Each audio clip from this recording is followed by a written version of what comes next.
Hello, this is CBC Windsor News. I'm Acton Clarkin. Another major housing complex could be coming soon to downtown from a familiar developer on land sold off by the city. Dawson Chen has the details.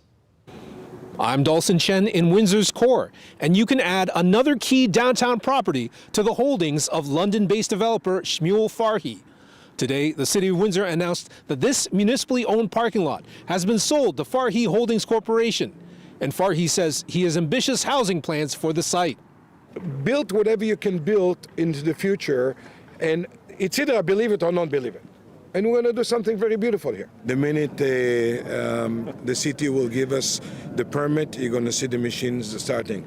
According to Farhi and the city, the parking lot at Karen Avenue and University Avenue West will be the site of 3 buildings, resulting in 200 new residential units, plus commercial space for businesses like a bistro and a coffee shop. That's in addition to the 28-story, 187-unit tower that Farhi previously announced he will develop on the corner of Jeanette Avenue and Riverside Drive West. It's been 4 years since that announcement, but Farhi says the Karen Avenue project will spark progress on his Jeanette Avenue tower. If you see what I said 4 years ago, this development, if you listen to him speak in English, this development going to unlock Jeanette Street. This development going to unlock the 28th story. In addition to the Karen and Jeanette Avenue sites, Farhi owns 3 other properties downtown and major residential lots on Lausanne Road. The Karen Avenue site was among a list of municipal lands that the city announced in March 2024 were ready to be sold for housing development. Windsor Mayor Drew Dilkins says Farhi Holdings Corporation bought the property at market value. In fact, City Council, when we put the expression of interest out, we had 4 respondents. We narrowed it down to 2. We did due diligence with 2 respondents, and we ended up getting to the end with Mr. Farhi and Farhi Holdings Corp on a wonderful plan. We're excited about this plan, and at the end of the day, everything was transacted at fair market value and approved by City Council. In addition to his plans for downtown Windsor, Farhi hinted at plans elsewhere in the city. A potential $1 billion investment to develop property near Windsor's airport and the coming mega hospital site. Dawson Chen, CBC News, Windsor. Picture this. You turn on your oven and the glass shatters. How does that happen? And who's to blame? Jason Vio caught up with a Windsor family facing that sticky situation. The glass exploded from here and down here, and it fell out. Lila Perret set her 2-year-old oven to 400 degrees Fahrenheit and was cooking grilled peppers inside. Not too long after, she peered in to check on the food, and that's when the glass shattered. I was down there, and it could have hit me and done damage. Thank God it didn't do any damage. The 83-year-old said she wasn't injured, just shocked, and so was her son, who was in the condo at the time. And I heard this bang. So I came out. My mother's like in front of the stove, and the front of the stove I've noticed has exploded open. I had glasses all on the floor around her, so I immediately took her out of the way because she's just in her slippers. Since ovens are made with multiple panes of glass, the bizarre part is that the interior glass doesn't appear to be damaged. It's the outer layer that completely shattered. Her son Christian Perret immediately began reaching out to Whirlpool, which makes these Maytag ovens. In a statement to CBC News, a Whirlpool spokesperson said, "In the rare event glass does break, Whirlpool Corporation ovens use tempered glass or similar safety glass designed to break safely." Christian said the company told him they'd replace the door, but the family would need to pay for the labor costs. I think it was frustrating for me because nobody came out to look. Nobody came out to see it, and we had called them. And as of this date, nobody has come to see it. Not happy with that response, Christian reached out to Rona himself, the retailer that sold his parents the stove. My father was fed up, my mother was fed up, and I was exhausted from it all. After nearly a week of going back and forth with local store managers, Christian gave them a deadline to respond with a resolution. The family says Rona offered them to come back in and pick out a new oven. Christian says Rona covered the higher price of the newer oven, added an additional warranty, and said they would deliver the new one, as well as remove the shattered oven at no cost to them. And that happened after CBC News reached out to Rona corporate offices for a comment.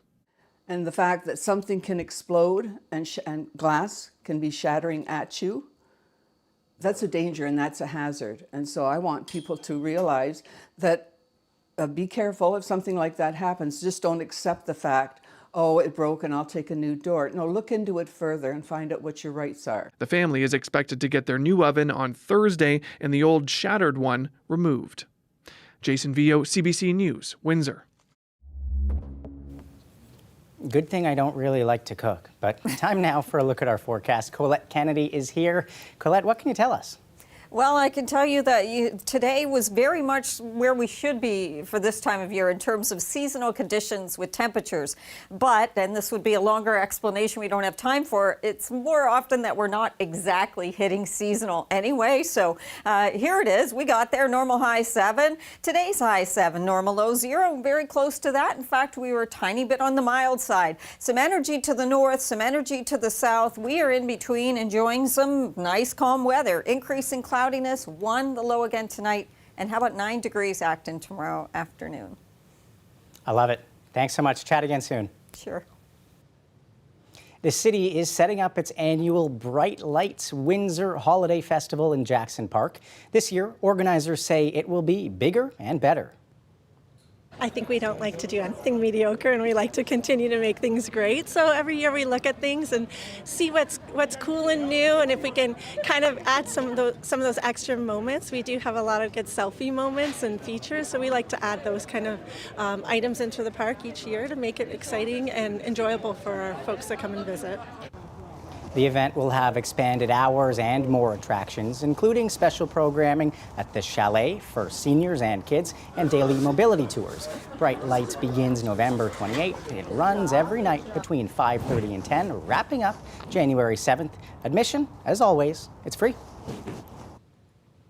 Ontario is considering forcing drivers to pay child support if they kill a young person's parent or guardian in a crash. The provincial government outlined the proposed law in a press release on Tuesday, pointing out that a similar law already exists in Texas. Lisa Shing has more.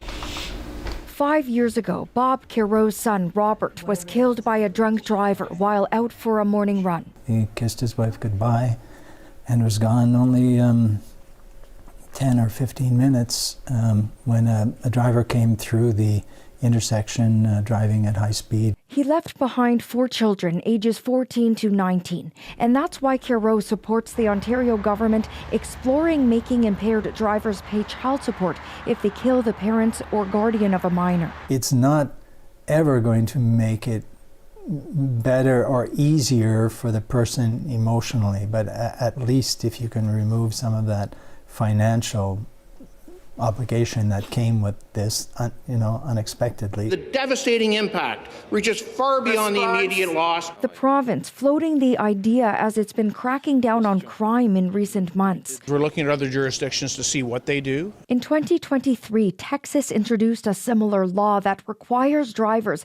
convicted of intoxicated manslaughter pay child support until that young person turns 18.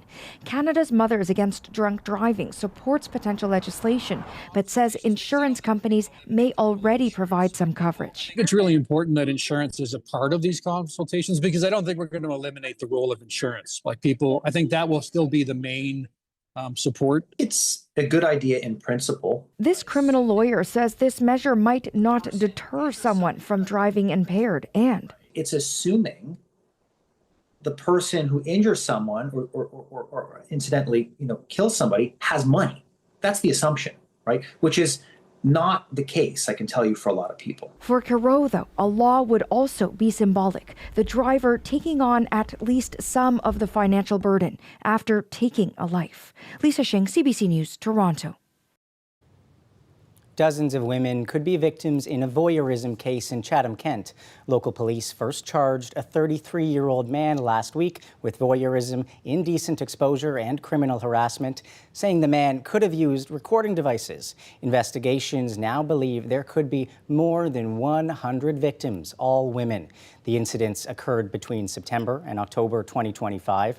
Police say the victims could be in the Windsor, Essex, Chatham, Kent, and London areas.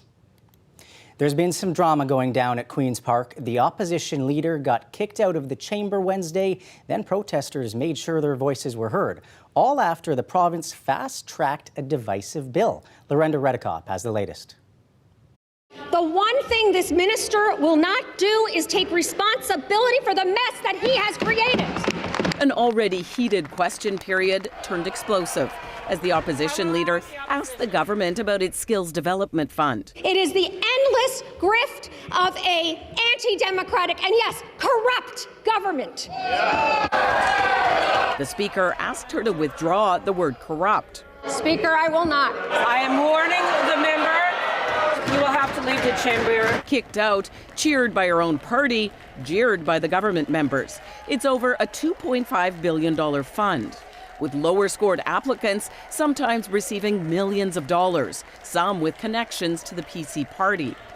I'm fed up. I'm going to be honest with you. I'm really fed up. Every day I've been asking this minister to come clean. I've been asking the Premier to answer our questions, and the Minister of Labour just keeps shifting the blame.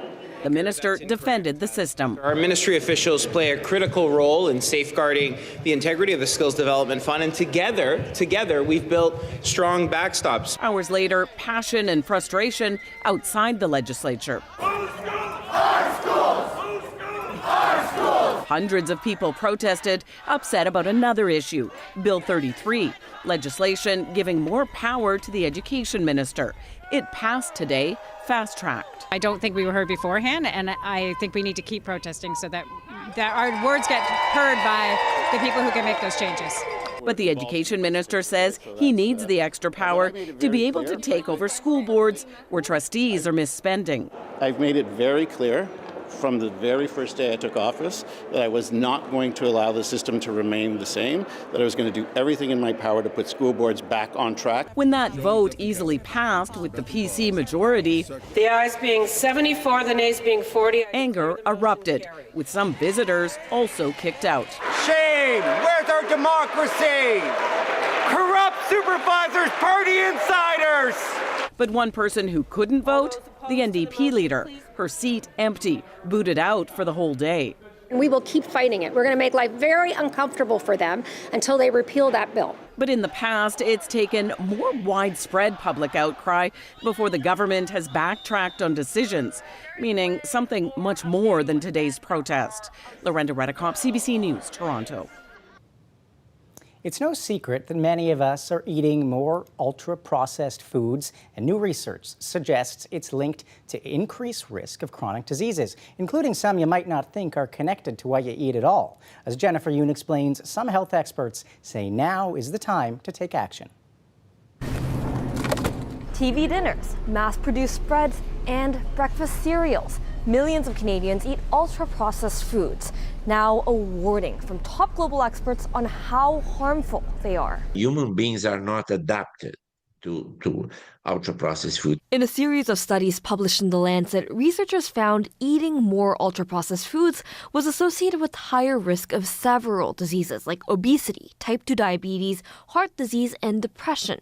In Canada, more than half of the foods we buy are ultra-processed, a figure that has more than doubled since the 1930s. This is the most convincing explanation for the pandemic of chronic diseases. Ultra-processed foods are made to be super palatable. They're also easy to prepare, have a longer shelf life, and are often cheaper.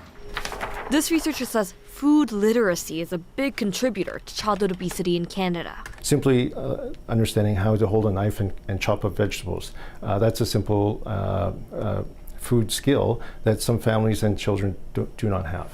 But that's only one piece of the puzzle. They're not just more convenient, they're the only option for people depending on their circumstance. This food bank offers whole foods, but they know some people can't use them. Oftentimes they don't have access to a proper kitchen to safely store and safely prepare fresh foods. But there are ways to reduce consumption. Some countries have free school lunch programs focused on whole foods.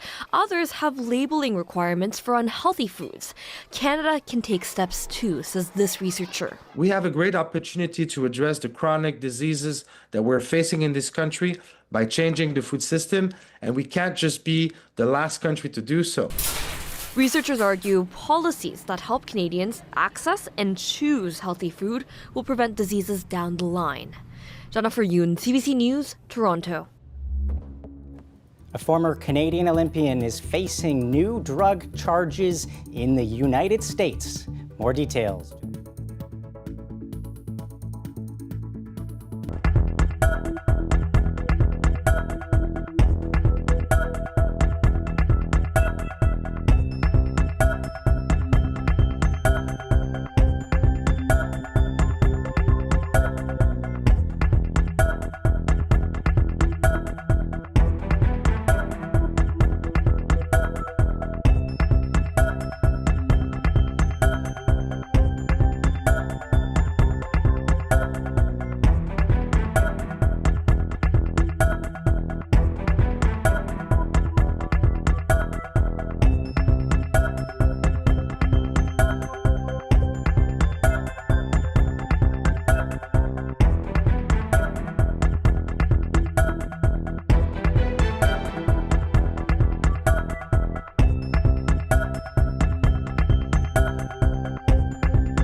Prime Minister Mark Carney is in the United Arab Emirates ahead of the G20 summit in South Africa. He's looking to sign a formal investment agreement during this visit, but it's a relationship that comes with questions. Ashley Burke explains. Mark Carney's visit here in Abu Dhabi marks the first time a Canadian Prime Minister has traveled to the UAE in more than 40 years. Carney has come here looking to make deals. This is a place where FaceTime really matters, and there's a lot of money to be invested. The Prime Minister will be sitting down with the UAE's president, ministers, and the heads of some big investment funds. A senior Canadian official tells us Carney is expected to sign a formal investment agreement with the UAE and announced that Canada is starting talks towards an expedited free trade agreement. Now, this is all part of the Prime Minister's effort to make Canada less reliant on the U.S. during Donald Trump's trade war. The official said that means that the government will be doing business with countries that it might not perfectly align with, and politically, that's complicated. The UAE is not a democratic state, and we're told the local government is restricting all media from filming Carney sitting down with the UAE's president. This is rare. Often when world leaders meet, we're able to film it. The UAE is also facing allegations of supporting a paramilitary force accused of atrocities in Sudan, a claim it denies, but it's one of the security issues Canada is expected to raise during meetings that start on Thursday. Ashley Burke, CBC News, Abu Dhabi. The World Health Organization has an updated report on sexual violence against women. It shows nearly 1 in 3 women around the world have experienced it, a stat the UN agency says has barely changed in the last 2 decades. Violence against women remains one of the most pervasive global public health crises and challenges, human rights violations of our time. And essentially every community, the whole world, is somehow affected. This year alone, 316 million women have experienced physical or sexual violence by a partner. The report says women in conflict areas and in developing nations face higher rates of it. Canadian and American law enforcement officials have announced new arrests in their work to bring Canadian fugitive Ryan Wedding to justice. They believe Wedding leads a transnational crime network. He competed for Canada in snowboarding at the 2002 Winter Olympics, and he's currently on the FBI's most wanted list. Katie Nicholson has that story. U.S. officials today made it clear Canadian fugitive Ryan Wedding is at the top of the FBI's radar. Ryan Wedding is a modern-day iteration of Pablo Escobar. He's a modern-day iteration of El Chapo Guzman. This Justice Department and this FBI will work with our Canadian counterparts and the government officials across the world to bring him to justice. Attorney General Pam Bondi announced the reward for information leading to Wedding's capture, up from $10 million to $15 million, as she announced new charges against the former Olympic snowboarder. Wedding is also accused of murdering a federal witness after he was indicted in 2024. He used a Canadian website called The Dirty News to post photographs of the witness and his wife in order to locate him, which ultimately succeeded. The witness was gunned down in a restaurant in Medellin before he could testify against Wedding. Today, we're unsealing a new indictment, charging Wedding with 2 additional counts of witness tampering and intimidation, murder, money laundering, and drug trafficking. 7 Canadians were among the arrests announced today for their alleged roles in Wedding's drug empire, including a Toronto-based lawyer who officials allege helped Wedding with bribery and murder. I spoke with RCMP Commissioner Mike Duhem this afternoon. This operation was the second phase of a giant slalom. There was 7 individuals who were arrested yesterday in Canada, and we had OPP that gave us a hand. Some were arrested in the province of Ontario, Quebec, Alberta, and we're still looking for 1 more individual. They are all incarcerated right now. They're waiting for the extradition process. They will be facing criminal charges here in the United States. Duhem said they're still looking for an 8th suspect. The Canadians will be tried in California pending extradition. That's because authorities allege Wedding uses that state as a hub to move cocaine around the world. Katie Nicholson, CBC News, Washington.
Colette, you're back, hopefully with some welcome news. I've got my fingers crossed for a little bit of sunshine, but you tell us, how's the rest of the week shaping up?